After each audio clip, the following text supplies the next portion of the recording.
Welcome, everybody. Welcome aboard on Motor City Metrics Airways. Tonight, I'm your captain speaking. We're taking a flight to baseball knowledge land. Duration of our flight will be about an hour. This is your captain to make it happen, John Urkula. People call me Yoop. The guy serving the drinks in the cabin later, that's JFK. We call him John F. Kloss. We're here to talk about the Tigers. Just got done with a very frustrating loss to the Chicago Cubs, 7-6. They rallied hard. Umpire gave the Cubs a few calls that we didn't like. That's part of baseball. But we have a whole lot of Tiger stuff to talk about this evening. John, how's it going? It is going good, and it is a good time to be a Tigers fan. That's all I got to say about that. But it's going good. Raj he was posting videos with Scott Harris, so he was obviously down at the ballpark today. He probably did stay for the game. Chris, we don't know where Chris is at. Maybe he went down there as well. But we got me and Yoop to talk Tigers. First Monday show we've done in a couple weeks, I feel like. But there you go. So people better buckle in. We're on our flight. Put your tray tables in the upright lock position. And let's get into this a little bit. What did you see tonight? I mean, the Tigers are down, had some defensive miscues, got down 4-0 early, but they rallied and got it tied at 5, but couldn't bring it home from there. Yeah, so in terms of the game tonight, it's a tough loss, but if I'm being honest, I don't really mind that they lost tonight because I like to look at the big picture of things. I'm not going to get too worried about a win-loss when this team is still 10 games under 500. They're more than likely not making the playoffs. What I care about is Spencer Torkelson had 4 hits tonight, an absolute no-doubter home run with an incredible bat flip. Spencer Torkelson's OPS is now 170 points higher than it was last year. That's incredible to think about. He's still 23 years old. I care that Kerry Carpenter has an OPS approaching 900, had 3 hits tonight, including a home run and a double. I care that Parker Meadows made his major league debut, had a nice single, hit it, I believe, 108 miles per hour off the bat. That's what I'm worried about. I'm worried about the big picture, the long term. And I was just thinking about where this team was at a year ago. I don't know if you guys remember a year ago. Probably not, because not a lot of people were paying attention. This team was completely in the dumps. Wasn't a whole lot to be positive about. Spencer Torkelson was struggling. I'm not sure if Kerry Carpenter was even up at this point. To see where we're at a year later, I know the win-loss record isn't where we want it to be. I think there's a lot to be excited about if you're a Tigers fan. And, you know, it might not have worked out this year for whatever reason. They didn't want to spend money for whatever reason. They had injuries they dealt with. They didn't want to be buyers at the deadline.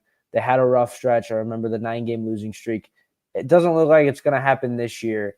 But I think we should all be really encouraged with what we've seen. And I remember a couple weeks ago, a lot of people were saying the sky is falling. The Tigers were in a free fall. And I think a lot of people overreacted because this team has shown resilience throughout the year. And we've seen over these last couple weeks, they have guys that can produce runs for them and hit home runs as they have. So I'm not too worried about the loss tonight. What I'm more worried about is the Tigers seemingly have a very bright future. Well, I mean, there's a lot to be pulled from that. There's no question. The nice thing about some of the good baseball they're playing is a lot of it is built around players who legitimately have a chance to be part of the future and part of future successes. When they had a nice month, back in May, I think they went 16-11 or whatever it was, and people are kind of happy, but let's face it, a good chunk of their success was built off the greatest month of baseball that Zach McKinstry will ever play. Okay. Probably not something that was going to be a sustainable thing in the future. What we're seeing now from Spencer Torkelson, especially, and Kerry Carpenter and Riley Green, although Green was a little iffy tonight, that's okay. That's one game. What we're seeing though is something they can build around. And, as we look into 2024 and 2025, we're hopeful that these are the kind of guys that can be producing runs as they go forward and they're a more successful ball club. When you look at what they did this weekend, I'll tell you, it was really fun to watch. I mean, that was really quality baseball in that they played really good defense. They hit the ball over the fence and they pitched well. and that's a good way to play baseball. Let me tell you. And these were young guys who should be able to continue to do that. Now tonight, we saw the power again. Torkelson and Carpenter go back to back with two no doubters. I think Carpenter's might even have been farther than Torkelson's. It was really cool. But the defense kind of hurt them tonight. But then in the ninth inning, let's face it. I mean, the Cubs, that double by Madrigal, I mean, he almost fell on his face swinging at it, and he somehow guided it over the base at about 70 miles an hour, and they got a double. And then Tauchman, Brisky overmatched him, but he chopped it over the pitcher's head right into no man's land, and all of a sudden the Cubs got 2 runs on the board. So these things happen. That's baseball. It's a long season. You have frustrating losses like that. They still have a chance to come back and take these next 2 and win the series. Yeah, and the Cubs are a good team, if we're being honest. They were a team I think a lot of people thought they were underperforming, and then they kind of started to pick things back up. They made some moves. Jeimer Candelario, which I don't want to get on too much of a tangent. I really want Jeimer Candelario. Like, I'm just thinking of him in the middle of this Tigers order, how much it could help them. And he is a free agent. I really want to see it happen, but that's a topic for another day. But probably so. Not a lot of guys come home again. I mean, it does happen, but I think Jeimer's probably has hit his way into his pick of a couple different jobs. So Detroit would really have to want to get him back and work to reestablish that relationship. So probably not going to happen. But he's looked good. I mean, he hit the ball hard a couple times tonight. Torkelson should have had that ball, but it was blasted and it got by him, and that cost the Tigers possibly up to 3 runs if they could have turned that double play. For sure, probably cost them 2. So Torkelson did give with the bat, but he took away with the glove, and that's part of some things that he's going to be learning as we move forward. Somebody just said Kerry Carpenter is a stud. Hey, let's face it. If you read that article last week, and we talked about it on last week's show, but we could talk about it a little bit again, that article in Fangraphs by David Lorela. I really was struck by his willingness to learn,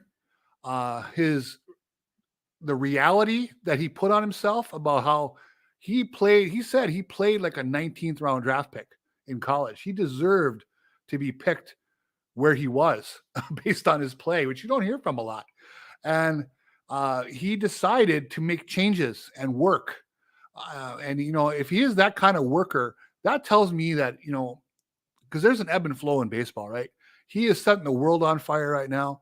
There's a good chance he will have his struggles at some point in the future, but he just sounds like the kind of guy who's going to work through it. I compare him in my mind, just from a mindset, just from the way he carries himself, to JD Martinez. I really do. And I think he could be that kind of hitter, just from the left side of the plate. And you told me, I think it was after the last show we had, you said, it's not where you start, Uper, it's where you finish. It's not where he started, it's where he's finished, and the progress he's made. You're talking about having the same hitting coach as Aaron Judge. He's a guy that seemingly has a chip on his shoulder, and I'm glad he's in Detroit and he's found the success. He's one of the brightest young hitters we've seen here in a very long time. 19 home runs this year and very under 300 at bats. His OPS is 887. I mean, he's just been incredible. And we also have a guy down in the system, Justice Bigby. That's another guy. You see the comparisons there, and it really gives you hope for the Tigers' ability to identify talent and bring these guys up the system. Another guy I want to give a shout out to is Alex Faedo, who only gave up 2 earned runs. And Alex Faedo in the month of August has a 2.87 ERA, has given up 5 earned runs in his last 4 starts. That's about 20 innings pitched. His whip is under 1. It's at 0.97. So he's 27 years old. I think you said the time was probably ticking on him, but I think he's been respectable, and it'll be interesting to see what he can do. He kind of puts you in that same category as Joey Wentz last year, kind of hoping he can have a good end to the year. Maybe he can carve out a spot in the rotation or as a long reliever. But it's good to see him continue to pitch well against a pretty good Cubs lineup as well. He really seems to be that his command has been pretty solid lately. He seems to be, wherever the catcher has his target, he's in that general area. He's not just in the zone. He's where the target is. So he's in a good way right now. Obviously, with him, he can be very effective, and he's shown it in short spurts. It's can he stay healthy and can he stay consistent? When he keeps the ball in the park, he's a heck of a pitcher. When he only allows a solo homer like he did tonight, he keeps the Tigers right in the ball game.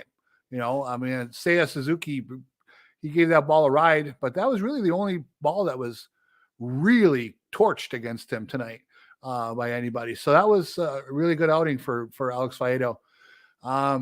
Where is he in the future? I think that there's no question he has every opportunity to earn a spot in these last 5 weeks of the season or 6 weeks. He's probably going to get, a good solid 10 starts from here if he stays in the rotation. He could definitely get a third, fourth spot in the rotation job next year. Yes, it'll be interesting to see. And another guy who could maybe carve out a role next year is Parker Meadows. Me and you, haven't given our thoughts yet on the call-up. I was doing a lot of deep diving. Some numbers on Parker Meadows in Toledo this year. He was hitting .256, had an .811 OPS, 19 home runs and 449 at-bats, had 57 walks to 123 strikeouts. In his last 30 games with the Mud Hens, he was hitting .246 with an .844 OPS. Scott Harris made some comments today. He said he believed he was ready, obviously. Also mentioned his base running, 19 stolen bases in Toledo as well. And his glove was, I guess, a big point in him getting called up. What do you think of the call-up, Huber? Do you think he was the right guy to call up, and do you think he's ready for this opportunity? Well, I think there's a lot of things going on. One, I think he was the easy one to call up because he's already on the 40-man roster, and a lot of the other guys weren't that people are thinking about.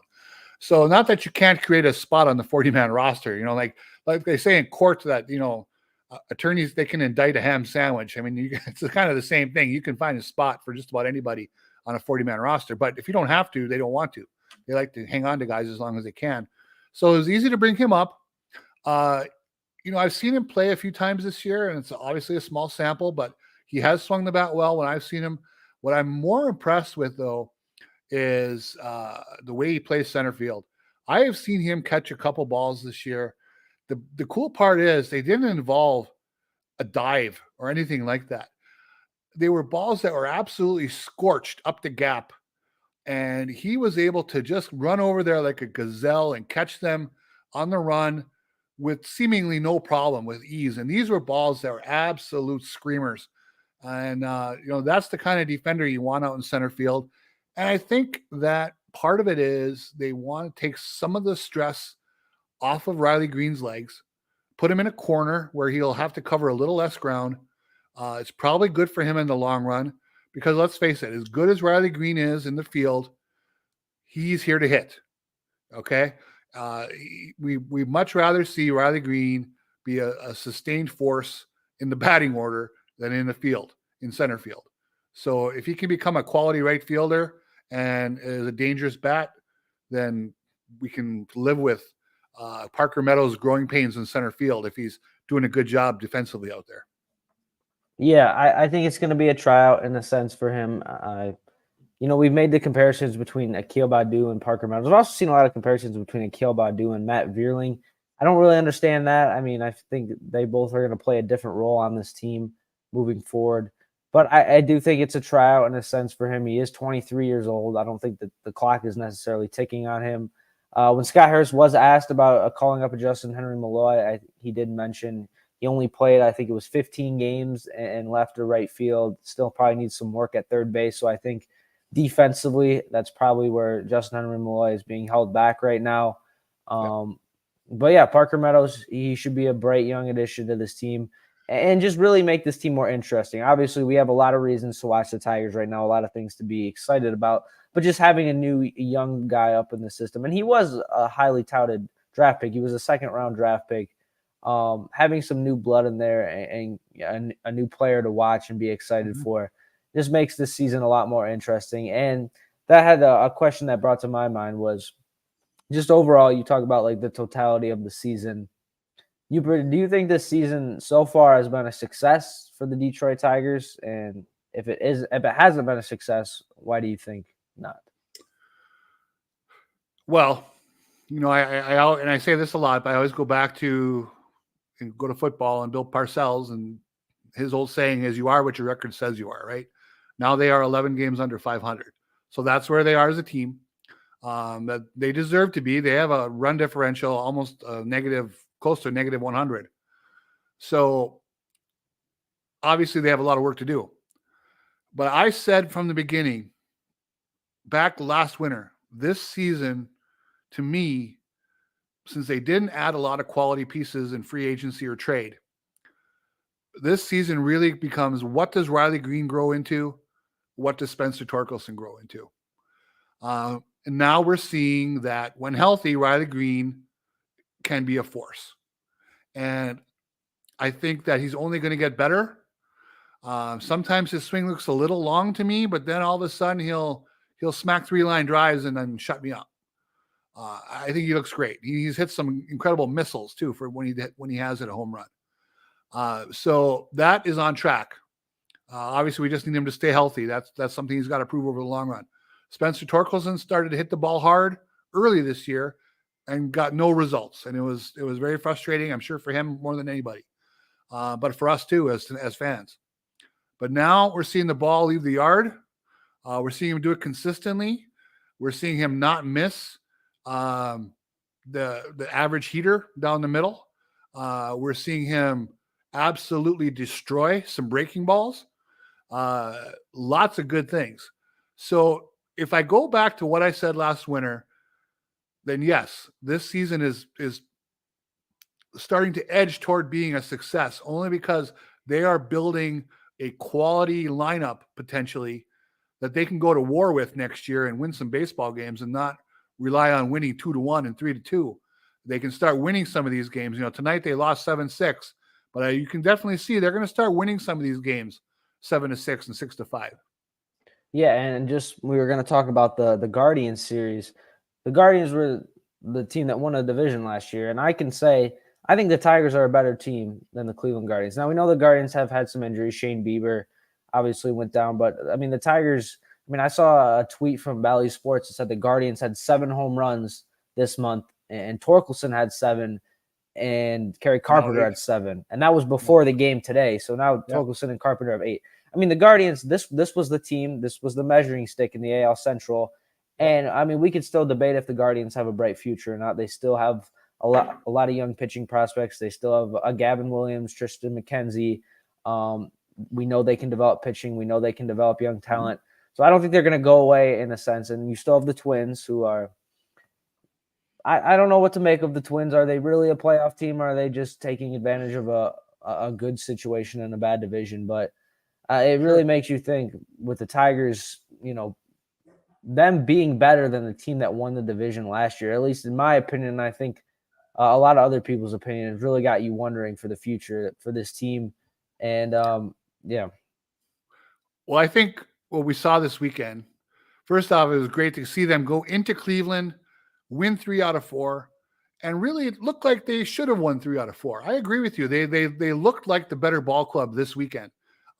They were ahead late, they were ahead 1-0 fairly late in the game. They lost as well.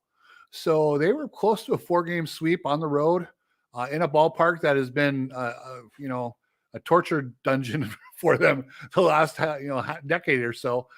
So that was great to see. And again, what I liked how they went about it. I mean, they outpitched Cleveland, which, Cleveland's their number one thing is pitching, right? That's what they kind of hang their hat on. The Tigers outpitched them. The Tigers showed some power, something that they've shown very little of over the last 4 or 5 years. And, like yesterday's game, they made several quality defensive plays with Javi Baez and Riley Green and Spencer Torkelson. So, and I think Badu as well, maybe. Carpenter, diving catch. So, yeah, are they a better team than Cleveland? Well, again, their record, they're only about a game and a half behind Cleveland. They guaranteed themselves a season series victory over Cleveland with 3 games left. They don't have to put it this way. Are they better than Cleveland? I don't know. Should they fear Cleveland? Absolutely not. definitely are on par with them. They can certainly show up on a ball field and feel like they can beat them anytime they match up. Cleveland does not have that many incredible prospects in the minors on the offensive side of the ball. George Valera has kind of struggled this year. I know they got a couple other guys who are hitting well, but nobody who's really top of the line. Nobody who you would trade straight up for Cole Keith, that kind of thing. Probably, not even anybody you might even trade straight up for Jace Young. So Cleveland is sort of right now an unbalanced organization. They have pitching. I mean, Gavin Williams, the Tigers will struggle with Gavin Williams at points in the next year, couple of years. Logan Allen looked pretty good too. Tristan McKenzie as well when he's healthy. So Cleveland won't go away. They'll always pitch enough to probably hang around. But I don't think Detroit has to worry about them, in terms of catching up. I think now, can Detroit move past them in the next couple of years? Yeah, I mean, let's just put it how it is. I mean, Cleveland's offense is just dreadful. I mean, yeah. I'm trying, like, you look at the Tigers, like, you got to take it with a grain of salt, I feel like, just because their offense is so bad. But you look at Tarek Skubal, Matt Manning, and Eduardo Rodriguez all had really good starts. Skubal has a 3.76 ERA this year. Matt Manning, 4.31. And then Eduardo Rodriguez has been really, really good as well, really putting together a great season. So that was really good to see because those three guys hopefully are going to be a big part of the Tigers rotation, hopefully next year. But it'll be interesting to see. I mean, again, Guardians lineup is very, very bad. But to see Matt Manning be able to bounce back, to see Skubal's been pretty up and down, I feel like. But for him to have a good start, and then Eduardo Rodriguez. And I wanted to ask you just the overall situation with him. It seems like things have quieted down a little bit. Fans have kind of, I think they maybe overreacted in a way with the whole no trade clause, but he had a really, really good start against the Guardians on Sunday. Do you think there's still a chance he stays? Because I think he would be a really good piece for this team for next season and helping them compete for a division title. Well, certainly, if he were to opt in, the Tigers have no choice. He's back. So that's up to him. It's going to be his call in the end. His deal for the next 3 years is, to me, extremely affordable. Chris Ilitch cannot complain at all about that contract. So that won't be a problem. The matter now, it comes down to if he needs enticement to stay on top of the contract that's out there. It sounds like the Dodgers were willing to add another year at $20 million to the end of the deal, right? And he would have accepted the trade, and that fell through. So that, at least if that's true, that gives us some framework of what Detroit might need to do, because he has said he likes it in Detroit. He said he'd like to stay in Detroit. That doesn't mean he will. He can rescind that and move on at any point. That's going to be totally his call. But if they, with the contract that's in place, if they have to add 1 year and only 1 year at $20 million or whatever that ends up being, that number is, I think it's a reasonable deal. I think this is potentially one of, you have to look at the whole of his career, right? His whole career arc. He's having a wonderful season this year with one injured period in there where he hurt his finger, and it's been great. But then last year he was a complete nothing. The year before in Boston, he wasn't great. He wasn't bad, but they let him go in free agency because he wasn't dominating. And then before that, he had the 1-6 win. I think he had by Baseball Reference WAR, B-WAR, he had a 6 WAR year in there a few years ago. So he's kind of a little bit up and down. So, you can't assume that the guy you've seen this year will be the guy you see forever. But I think that if Detroit needs to add a year at a semi-expensive number to make the deal stay in place, I think that probably wouldn't be a bad way to go. Yeah, because he's a guy I want to keep around just because if he wants to be here. And I do think the Tigers need to add starting pitching in the offseason. We've seen injuries are going to happen. You can't bank on Mize, Manning, and Skubal all being healthy and all performing at a high level for you next year. We saw how great the Michael Lorenzen contract worked out. I really want to see them add another starter or two.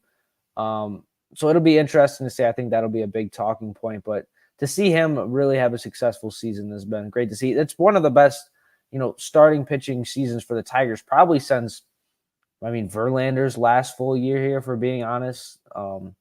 He's really Yeah, had a great season in its totality, and no question.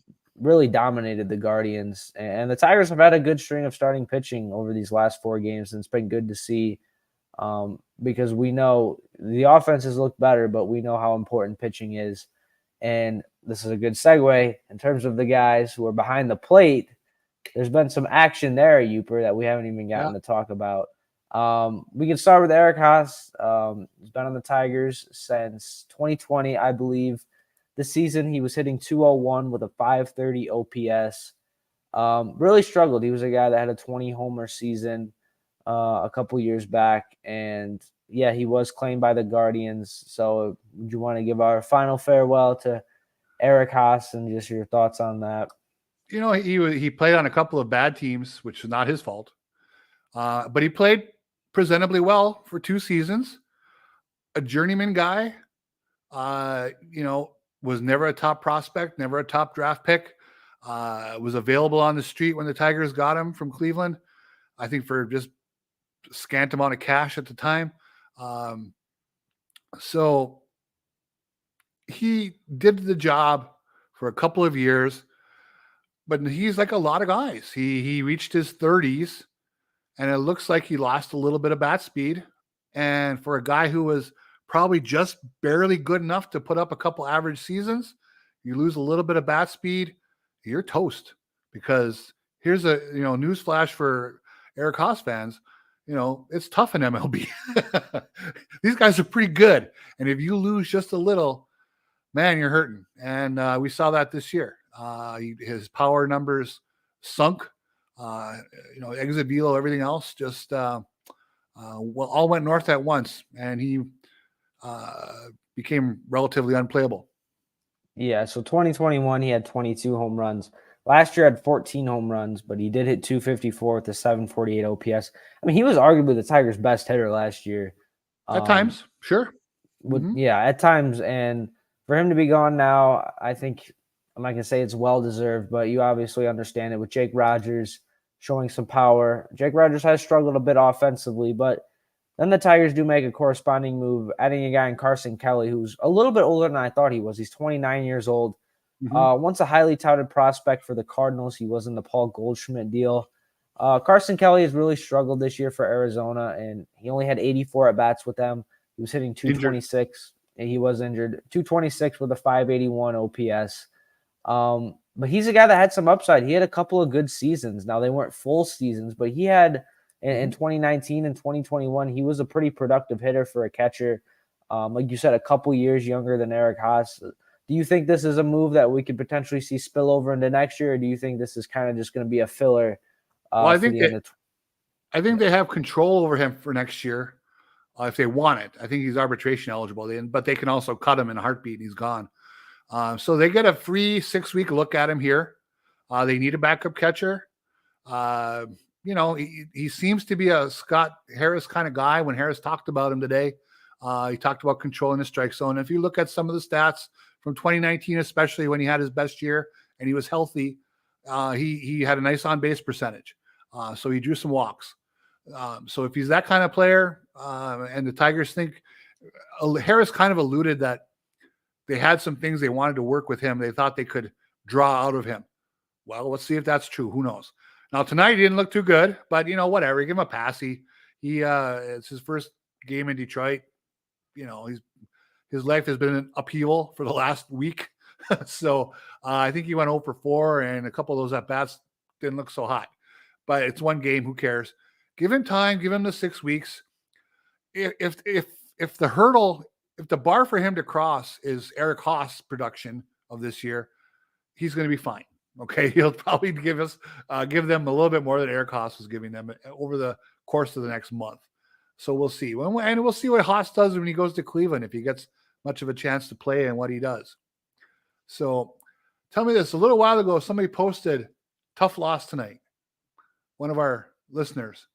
Who was that? I think that was Tiger Town. Yeah, You know, Tigers. here's the thing. It was kind of a tough loss. But you know what, Tiger Town and everybody else who's thinking, hey, tough loss. You know what's kind of cool? We were worried about a tough loss. We've had several years where, okay, they lose a tough one. You're like, whatever. That's lost 98.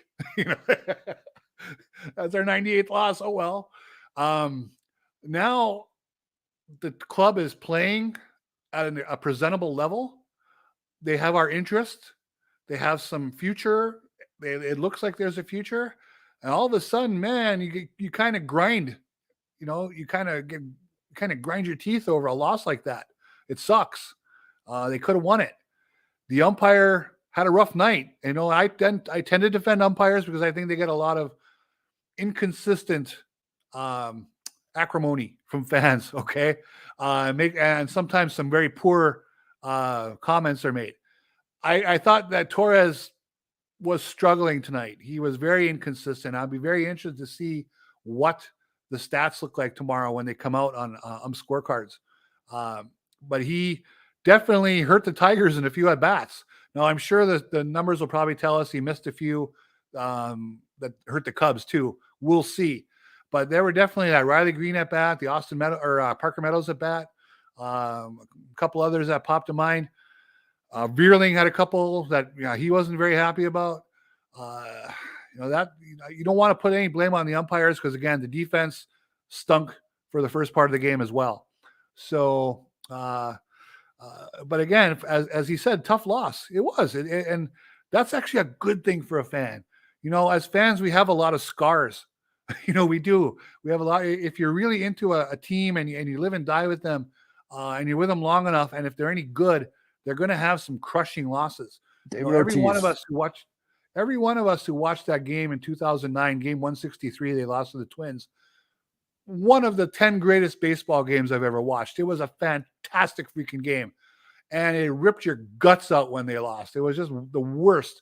I mean, that's a fan scar that stays with you forever. But you know what? That's why we love the game too. Those scars accumulate over the years and give us something to talk about. Yeah, I didn't mean to interrupt, but David Ortiz, that's one I got right there. Oh, sure. Yeah. Shane Victorino as well. You've got Dolman Young in 2014. We got a couple of them, but you know what? To me, the tough losses you get blown out 8-0, and you have a couple hits, and the other team has a bunch. That's a tough loss. To me, they played a very competitive game against a team I think has a really good chance of winning the NL Central, and for them to come back and get down early and fight, I don't have. I agree with you in some respects there.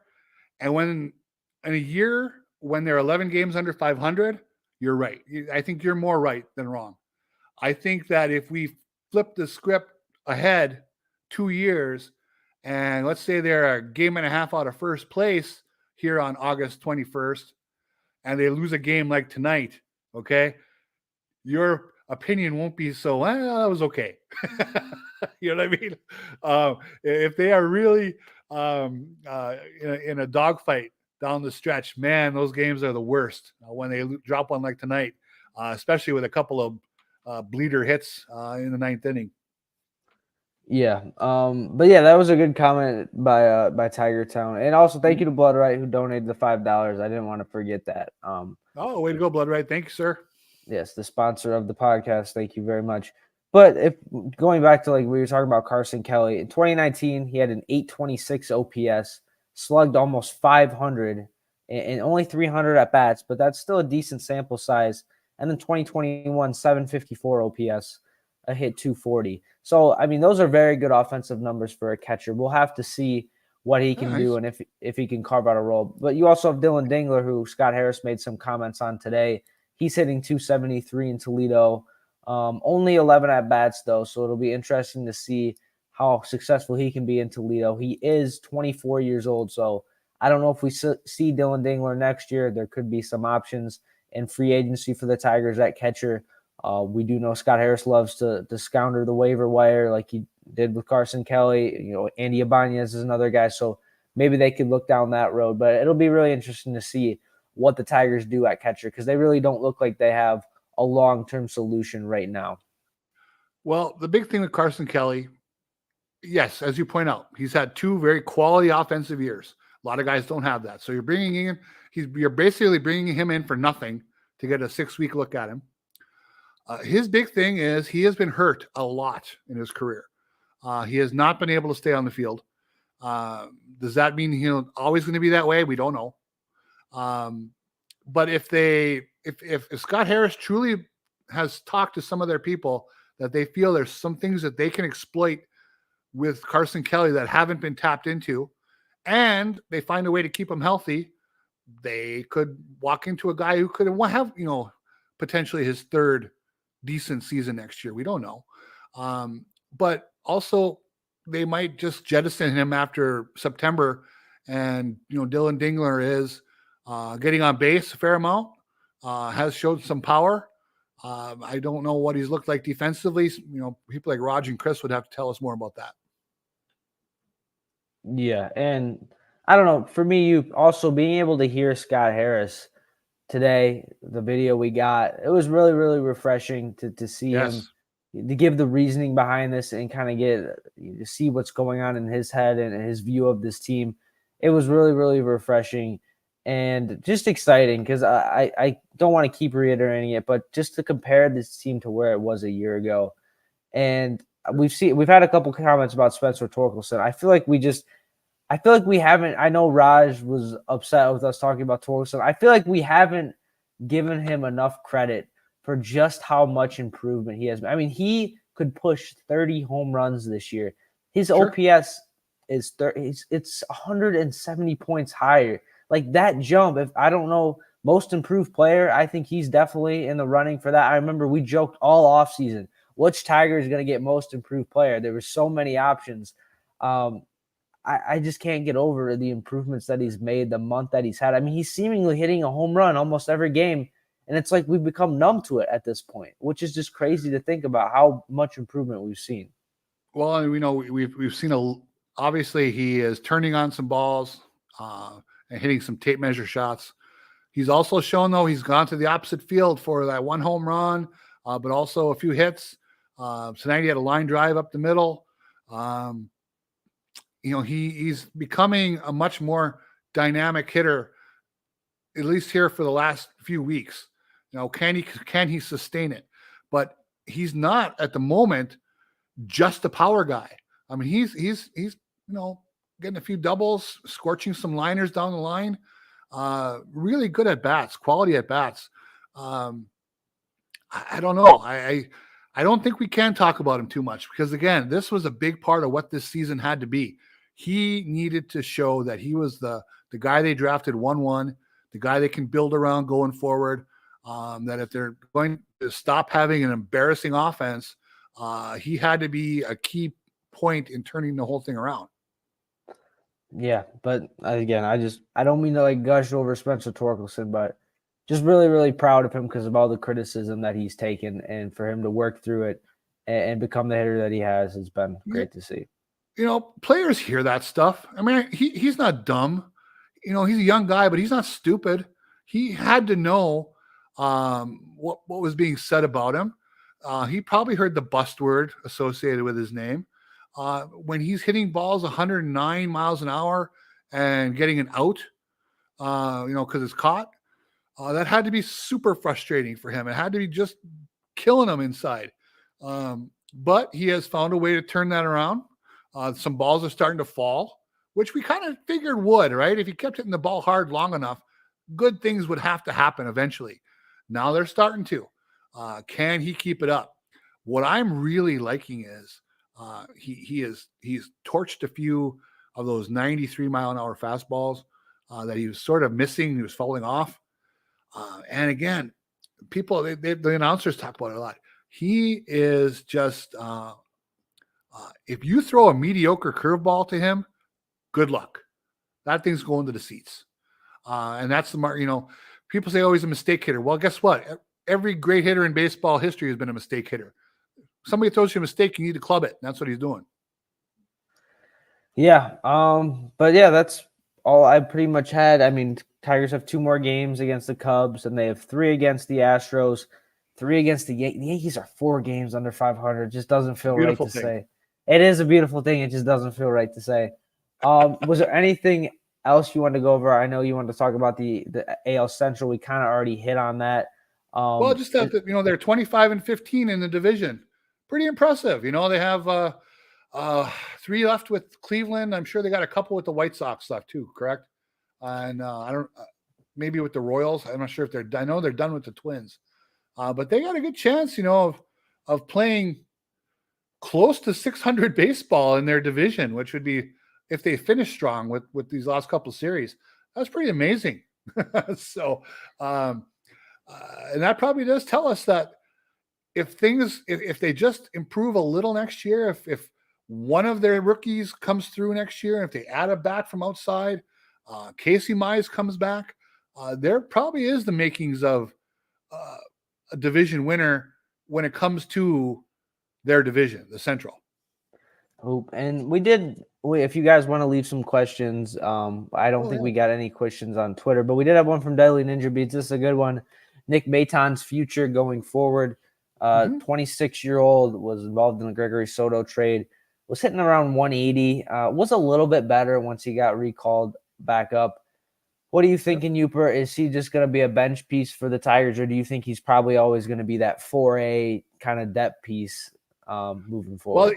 Well, I believe he has options left next year, so they can keep him around, and nothing is hurt by having him around, unless they really needed a 40-man roster spot. But again, I don't think that will be I think you can always find spots on your roster. So I think he's safe to be in the organization. It really just comes down, is he going to, can he start hitting breaking balls? They chew him up. And, he is probably someone who needs to invest his time in going to see someone like Kerry Carpenter's coach. Not necessarily him, but someone like that. One of those hitting Driveline Academy, all that kind of stuff, whatever. Just devote your life, your entire off season to that. Save your career that way. Make a change, quit going up there and flailing at the same pitches you're doing right now. Realize, hey, that did not work this year. I need to get better. So really it's up to him. What commitment does he make? I'm sure the organization will make the commitment if he's willing to. But right now, yeah, he's probably a guy who, if he's hot, they'll bring him up. If he's cold, they'll send him to Toledo, and that's just kind of where he is. Yeah, more like a depth piece. And I do think that Gregory Soto trade, I do think it has been a success just because Matt Vierling and what he's meant to this team and what he can mean to this team moving forward, just his versatility, a right-handed bat and a lineup that looks like it's going to have a lot of left-handers. So, yeah, it'll be interesting to see Nick Maton. He's still young, 26 years old, and he did have a pretty good season and very limited at-bats last year for the Phillies, a team that made the World Series. So I wouldn't give on him just yet, but I do think, he deserves to be in the minors right now with the way he's hit. And another guy, if we're speaking of the Phillies, because we did get a comment about Andrew Vasquez, who, I'm kind of confused. Why did the Phillies, they released him, if I'm correct, right? Yeah, they did. I think someone came back from the injured list and they just needed a spot. And then I don't know if he's out of options. I didn't invest a lot of time investigating it, but he had like a 2.77 ERA or something like that. He throws all sliders. He has no fastball to speak of, although I saw him throw one for a called strike tonight at 88. So his blazer is 88 miles an hour. He's going to throw a lot of those sliders, slider after slider. He better get left-handers out. He did not get Bellinger out tonight. He got 2 quick outs, but then he gave up the triple to Happ, and then Bellinger got him to knock in the run. And it ended up being a pretty big run, as we saw how the game turned out. But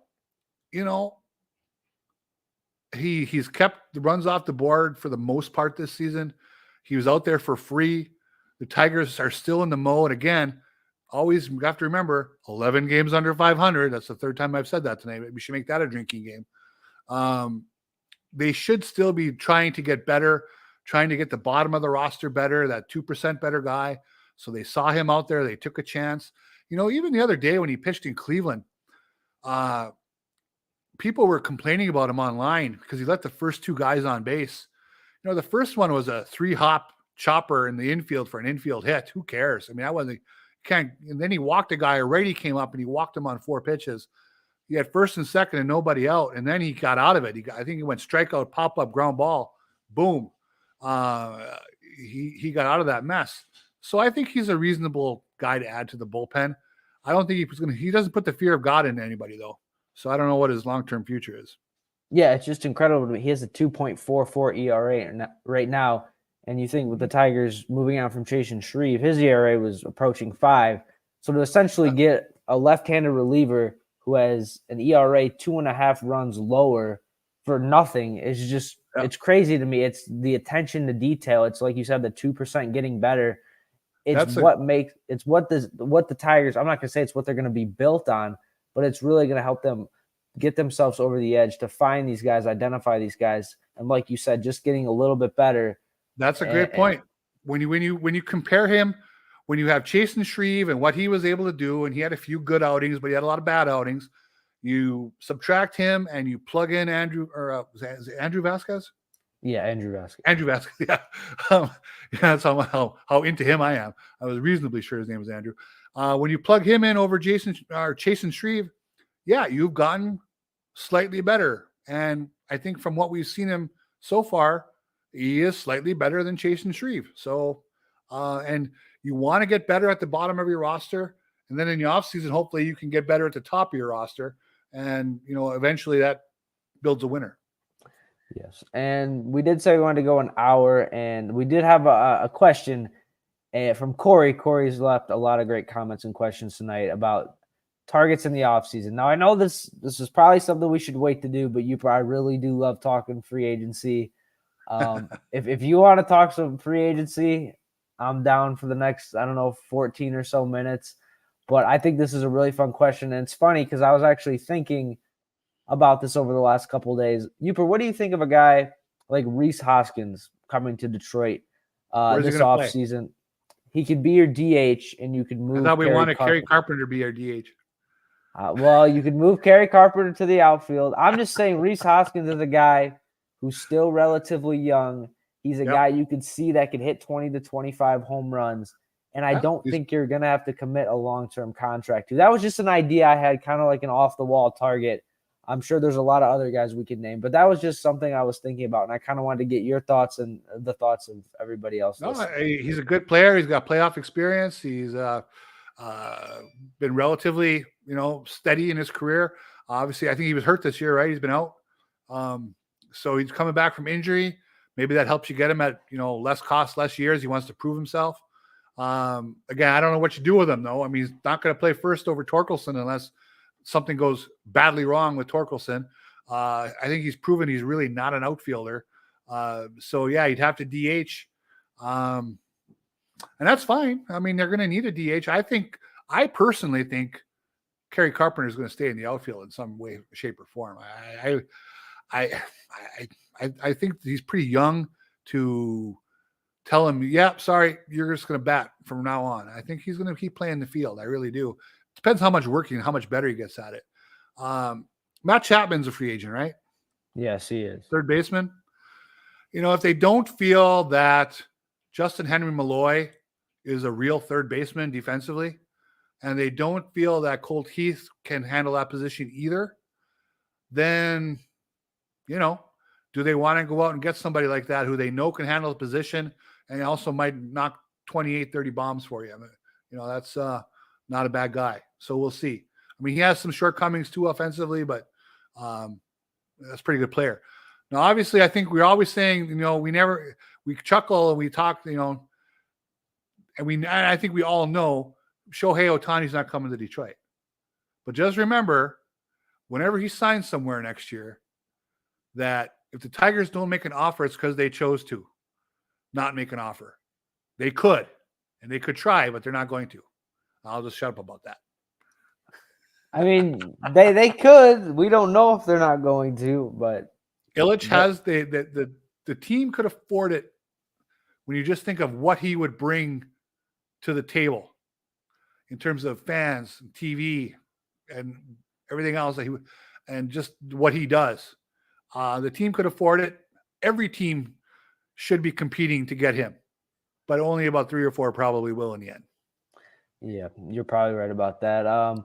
We did have some comments about, get Harrison is a no to Reese Hoskins.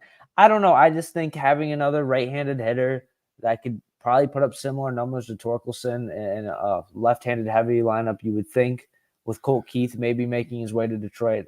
And you hope Kerry Carpenter, like you said, is still young, can handle the outfield.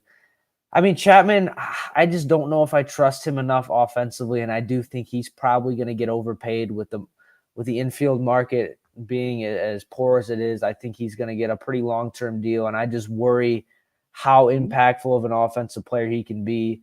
And if I'm being honest, if you would ask me in the next 3-4 years who the better player is going to be, Colt Keith or Matt Chapman, I could probably convince myself that Colt Keith might be the better player. Obviously, we know he's not going to be what Matt Chapman is defensively, but I think offensively, he's probably going to make up for that. But in terms of most important need, I still think I would have to go with a starting pitcher. I think that's number one on my list for the Tigers this offseason is get a veteran starting pitcher who you can rely on.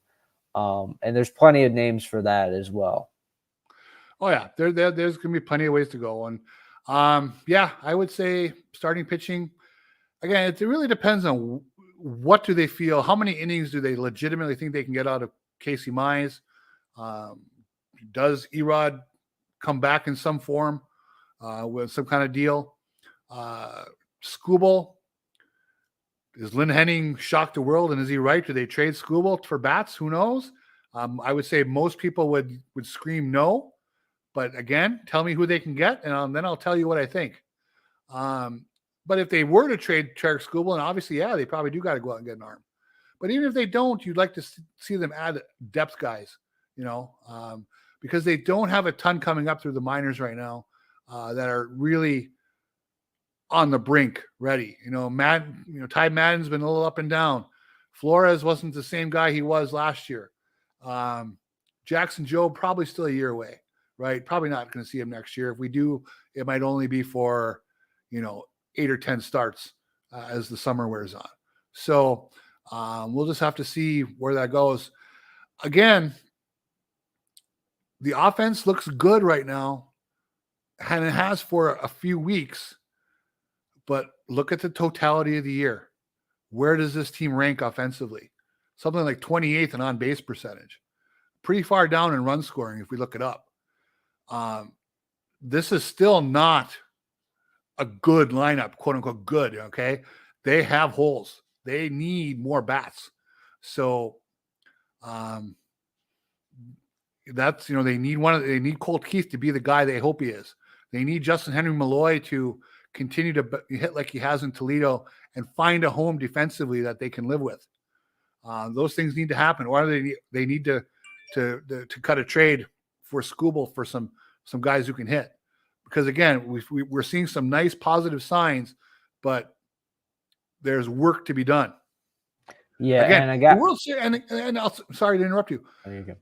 Remember, winning the Central is a fine goal and it's a nice goal, but let's hope the goal is to win the World Series, be world champions, okay? Be the best team in baseball. That's got to be the overarching goal of everything. And they're nowhere near that right now. So as happy as we are with the 3 guys who are hitting well, work needs to be done. Yeah, and a guy Raj mentioned on the last podcast was Whit Merrifield, who, if I'm being honest, I kind of thought he was on the downswing. I didn't really expect him to have the renaissance that he has, being an all-star for the Blue Jays. He does have a mutual option. I think he'll be about 35, 36 years old, so he's a veteran, but we know this is a guy who can hit. He can run the bases. He can field. And if I'm being honest, I don't really know how I feel about Zach McKinstry being our everyday second baseman heading into next year. So I think Whit Merrifield could play that role. He could play the outfield. I think he could be a guy that can really help this team. You could see him sliding into the leadoff spot, putting him in the 2-hole. I think he's a really nice veteran for this team if they want to add offense. And then, like we talked about, there's some outfield options. Cody Bellinger, I think that's a bit of a pipe dream, if I'm being honest, just with the season he's had. He's probably going to want a big deal. I don't see that happening. But, I'll say it all off season. I really want the Tigers to try to add a front end of the rotation starter if you can get them on a 2 or 3 year deal. I've talked about a guy like Jack Flaherty. I think that would be a home run for them. Michael Walker's got a club option. You could take a flyer on a guy like Noah Syndergaard. Luis Severino, he's a guy maybe could have a bounce back season. So there's going to be a lot of options. I think it's a really fun topic. But I do think if I'm going to say one thing about free agency, it's that the Tigers are going to have to be a little more active. I'd say even a lot more active than they were the previous offseason. If they really want to solidify their depth and really push themselves over the edge to win 85, 88 games, maybe push into the lower 90s, which I think is a lot to ask for. I think if they're going to win this division, they're probably not going to win 90 games next year. But for them to really compete for this division, I think there's a lot of additions that need to be made. Sounds good. Sounds good. But I think that's all we have. If there's anything else you want to add before we get out of here, I know it's a little late. Well, hey, it's going to be a fun week. Hopefully they can rally here against the Cubs the next 2 nights. And then, Houston's actually hasn't been playing that great lately. Maybe they can steal a couple from them. Should be fun. Yeah, and my only other thing would just be I really hope Spencer Torkelson and Kerry Carpenter save some home runs for next year. I'm really glad they're playing so well, but hopefully next year they save some home runs. They save some hot streaks for next year to hopefully help the Tigers make a push for the playoffs. But I'm not complaining. I just next year is promised to no one, John. We'll take them now too. Yeah, we will take them now. Trust me. But yeah, we'll see you guys on Thursday, probably with the whole crew back. But for me, Uper, Raj, and Chris, wherever they are on this fine evening, thank you guys for listening, and we will catch you guys in the next one. Good night.